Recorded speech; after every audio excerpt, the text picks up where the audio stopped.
Dzień dobry, dzień dobry. Wczoraj już nie kontynuowaliśmy nagrywania, bo słuchajcie, już nie pojechaliśmy nigdzie dalej. Tutaj wam pokazywałem ten budynek młynu. No to on jest właśnie tutaj, za mną, tak? Widzicie go? Pewnie tak. No i ponieważ tutaj zobaczyłem, że jest w sumie ładna łączka, ładne miejsce, gdzie można by rozbić namiot, no to po prostu zjechaliśmy tam te 100 metrów i rozbiliśmy się, już wam pokazuję gdzie. Noc była w porządku, tylko było wietrznie. Nie było zimno. Jak szliśmy spać, to było około 10 stopni. No może nad ranem było troszkę chłodniej, ale jakby to nam nie przeszkadzało. Nie padało, co najważniejsze. Namiot mamy suchutki, bo przez to, że wiało, no to nam wysuszyło. Z tamtej strony jest ładne niebieskie niebo, a za moimi plecami jest gdzieś słońce. Tylko nie może się przebić, bo jakby się przebiło, no to byłoby zaraz pewnie fajnie ciepło. Ale poczekajmy, zobaczymy co będzie. Teraz jest chwilę po godzinie 8, my jesteśmy już ogarnięci po śniadaniu. Gary umyte, trzeba tylko w zasadzie złożyć namiot i możemy jechać dalej. Dziecko ogarnięte, no więc zobaczymy. Plan na dzisiaj jest taki, żeby tutaj pojechać parę kilometrów, około 20 do takiej większej miejscowości i ponoć tam jest taki szlak 7 wodospadów. Więc chcielibyśmy ewentualnie przejść, może nie całość, bo całość to jest chyba 15 km, więc trochę było, że będzie za dużo, żeby nosić dziecko, ale przynajmniej jakby pierwszą część. Wtedy jest chyba 7 czy 8 km. Może to się uda, ale zobaczymy na miejscu, bo padało wczoraj i czy te ścieżki są po prostu łatwo dostępne, żeby nie było błota, żebyśmy gdzieś tam nie pospadali. Ale to zobaczymy za chwilę. Our hearts beat to the city streets. We began to feel the fire. We rise like tall buildings as the chemicals they take us higher. The night's young. Acquedotto di Sterna, 1923 rok. Jeśli się zastanawiacie, skąd w drodze bierzemy wodę, no to jak widzimy takie ujęcia po drodze na przykład, to tam bierzemy. A to akurat znajduje się przy bardzo fajnej kościółce. Kościółek wydaje się zamknięty, no nie będę próbował na siłę wchodzić. Natomiast zobaczcie, tutaj zaraz przy kościółku jest bardzo fajna łąka. I w sumie byłoby tu też bardzo fajne miejsce na nocleg. Szczególnie, że blisko jest bieżąca woda, więc warto zapamiętać, ale na pewno jest gdzieś tu jeszcze jakiś kościół czynny, bo o 7 rano i wczoraj chyba też o 19 było słychać dzwony tam, gdzie mieliśmy namiocik. Wiecznie, słuchajcie, słoneczku, robi się trochę ciepło, ale uciekam do samochodu i jedziemy dalej. Ale naprawdę ta architektura tutaj bardzo mi się podoba w Chorwacji. Miało być ciepło i nie jest lodowato. Chase the night, wanna dance to the light, pull the stars from the sky, just two hearts running wild, never sleep, never stop, as we shout from the top, we're gonna be two hearts running wild. Co zrobiłaś?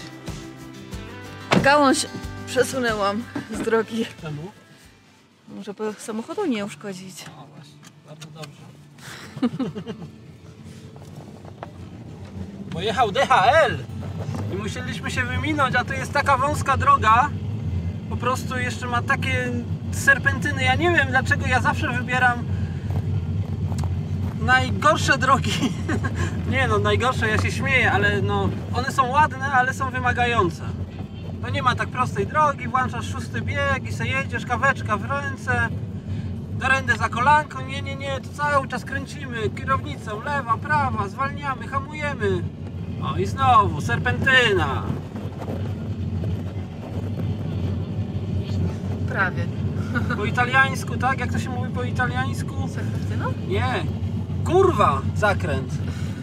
No naprawdę, sprawdźcie sobie w słowniku, kto nie wierzy. I był stromy zakręt i zaraz będzie jeszcze jeden. Jak kogoś zanudzamy, to niech sobie przesunie, ale ale jest interesująco, ale najgorzej jest jak się wyjdzie, bo tak strasznie wieje. Ja myślałem, że jak Dorenda poszła teraz tą gałąź usuwać, że ją porwie. No i jak się teraz z kimś minąć, no? Teraz już byłby kłopot. No dobra, może wystarczy. Czy jeszcze? Akurat jest widoczek. Akurat jest widoczek, no to prawda.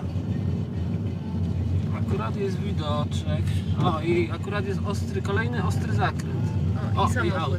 Dobra, to może mu tu zjadę.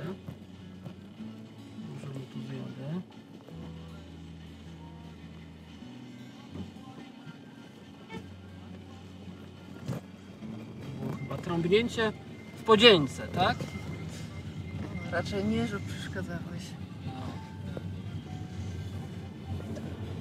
No dobrze, że akurat tam. No tutaj też jest taka zatoka, żeby się minąć, ale są takie momenty, że no już tu na przykład byłoby trudno się minąć. Hej, hej! Hej! 20 km dzisiaj jechaliśmy, niedaleko od tego miejsca, gdzie biwakowaliśmy. Dojechaliśmy do miejscowości Buzet, a tak naprawdę troszeczkę na jej obrzeżach jesteśmy. I tutaj zaczyna się podobno jedna taka z większych atrakcji Istrii, czyli szlak 7 wodospadów. To jest pętla, znaczy to są w zasadzie 2 szlaki, które tworzą pętlę, tylko zajmuje to podobno około 5 godzin, więc raczej nam się tego nie uda zrobić, ponieważ jest już dość późno, no i mamy małe dziecko, ale zobaczymy, ile przejdziemy. Tak. Także próbujemy, co?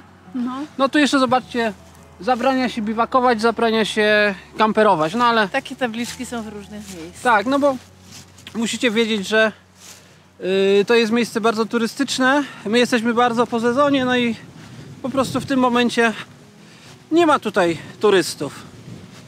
Teraz nie. To znaczy są, bo obok nas na parkingu stali Czesi, którzy poszli się wspinać, bo to też jest rejon wspinaczkowy. Tak, deszczu ma dzisiaj nie być, natomiast wieje. No i co, idziemy zobaczyć. Pierwszy może kilometr szliśmy taką płaską ścieżką wzdłuż, no można powiedzieć, kanału, bo ta rzeczka była tam mocno skanalizowała, a teraz już jest tak bardziej górzyście. Idziemy lewą stroną, czyli prawym brzegiem do góry. I tu jest coś takiego i właśnie się zastanawiam, czy to jest pierwszy wodospad, czy jeszcze się nie liczy.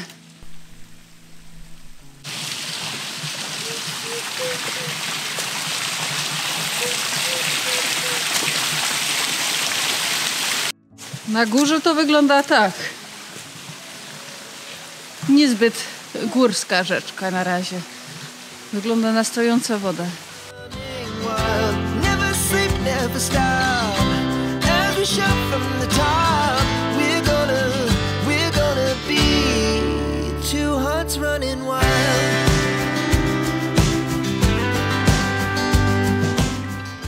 Ten raczej się już liczy. O, tabliczka pierwszy slap. Więc ta już się liczy, ten już się liczy, a zapora jeszcze nie. Poza tą ścieżką, że tutaj mamy wodospady, no to jest tutaj też rejon wspinaczkowy. On jest tak podzielony jakby na 2 kaniony. Myślę, że tutaj już te skały, które tam u góry, jeśli to widać, możecie zobaczyć, no to już można się tam wspinać. Oczywiście trzeba by wziąć jakiś przewodnik i sobie poczytać, jakie tutaj są drogi, jakie trudności, żeby nie iść oczywiście w ciemno. Ja tam widzę jakąś linę, może się ktoś tam nawet już wspina. Trasa jest mniej więcej przygotowana, ale trzeba oczywiście mieć lepsze buty i uważać szczególnie po deszczu, jak jest ślisko, żeby nie spaść. No padało wczoraj, ale powiem wam, że dzisiaj ta ścieżka nie jest mokra. Kamienie są suche, także nie jest najgorzej, ale oczywiście my musimy uważać, bo Dorenda niesie lisę na plecach, żeby się gdzieś tam nie wywaliła i jej nie potłukła.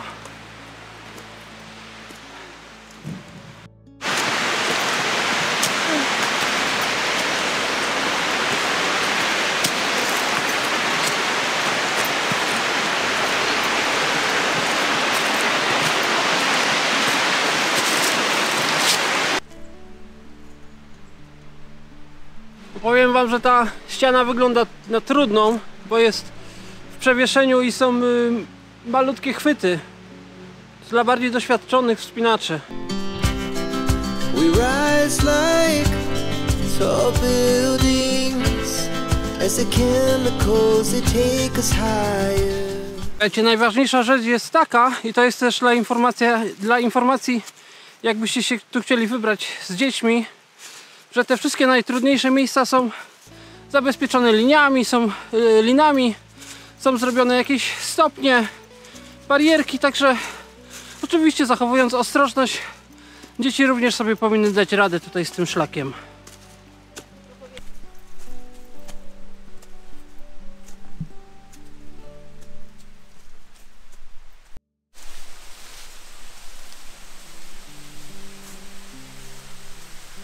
No Dorenda, jakie wrażenia? Piękny widok, bardzo fajna ścieżka. Są trudne miejsca, więc jednak nie polecam dla małych dzieci. Mimo że barierki są wcześniej.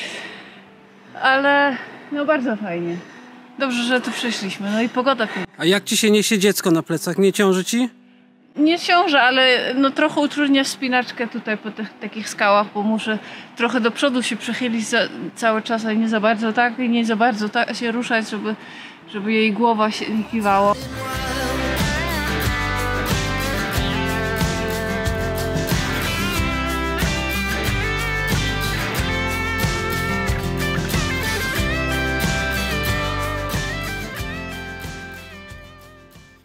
Dotarliśmy do ostatniego wodospadu na naszej dzisiejszej trasie, chociaż moglibyśmy iść dalej, bo w sumie chyba ta trasa ma około 15 km, ona jakby się dzieli na dwa takie odcinki, ale można też wcześniej opuścić i właśnie my jesteśmy koło takiego miejsca, gdzie dojdziemy do drogi i spróbujemy tą drogą już po prostu zejść w to miejsce, gdzie mamy samochód.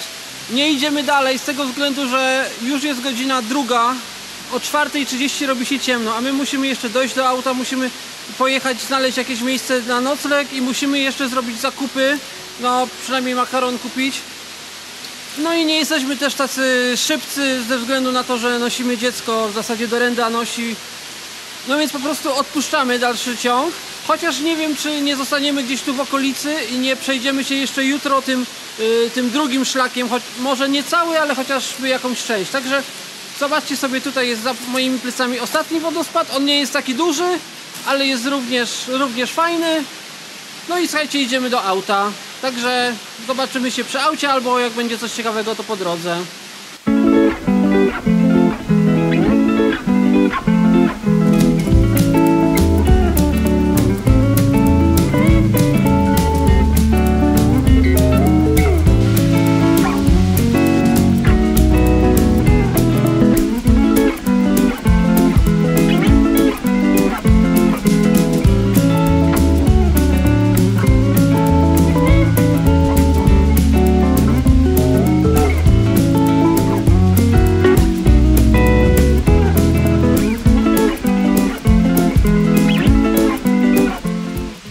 Lisa już śpi, my siedzimy w namiocie, jest troszeczkę po godzinie 8 i ciężko było znaleźć miejsce, bo po prostu wszędzie strasznie wiało.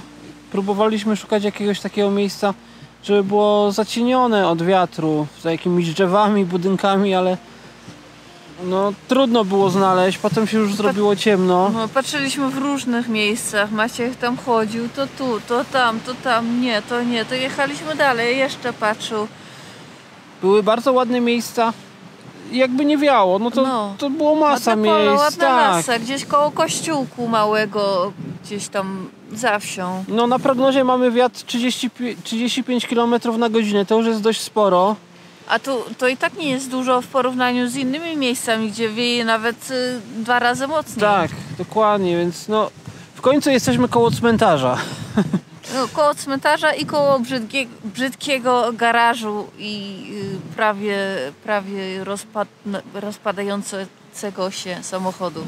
Koło 10 ten wiatr już ma się zmniejszyć, jego siła, no zobaczymy, to jeszcze 1,5 godziny. No ale nic, no Lisa już zasnęła, my też zjedliśmy, nie gotowaliśmy dzisiaj, bo się nie dało na zewnątrz, więc kanapki jakieś tam. Kanapki, jogurt, banan, różne rzeczy, które mieliśmy po prostu. No, szkoda, że nie dało się też tam spać, gdzie byliśmy przy tych wodospadach, bo tam były ładne miejsca, ale No. kurczę, były wszędzie znaki, że zakaz dla kamperów i zakaz dla namiotów, więc nie chcieliśmy ryzykować. I tam może też by nie wiało tak bardzo, bo to kanion jednak, Bo to nie kanion, osłonięte. dokładnie. No. No trudno było w ogóle rozstawić namiot, bo tak wiało. No, trzeba było go trzymać mocno, zanim nie wsadziliśmy jeszcze już wszystkie szpilki i jeszcze dodatkowe. Mamy tutaj na tych pałąkach kilka dodatkowych linek i teraz no, namiot w całości się tak nie rusza, tylko po prostu wszystkie tkaniny tylko. No ale Widzicie? może Inaczej widzicie, by bo leżał w słyszycie. połowę płasko teraz.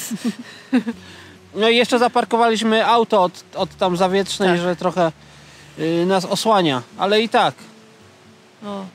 No więc nawet rozważaliśmy taką opcję, żeby nie rozstawić namiot, tylko spać w samochodzie, tylko musielibyśmy spać po prostu na fotelach, nie byłoby zbyt wygodne. No, Więc myślę, że dobrze, że jednak rozstawiliśmy go, bo dokładnie. na razie stoi. No to resztę, słuchajcie, damy znać jutro, No. jak nam poszło. Trzymajcie się, hej, pa. Pa.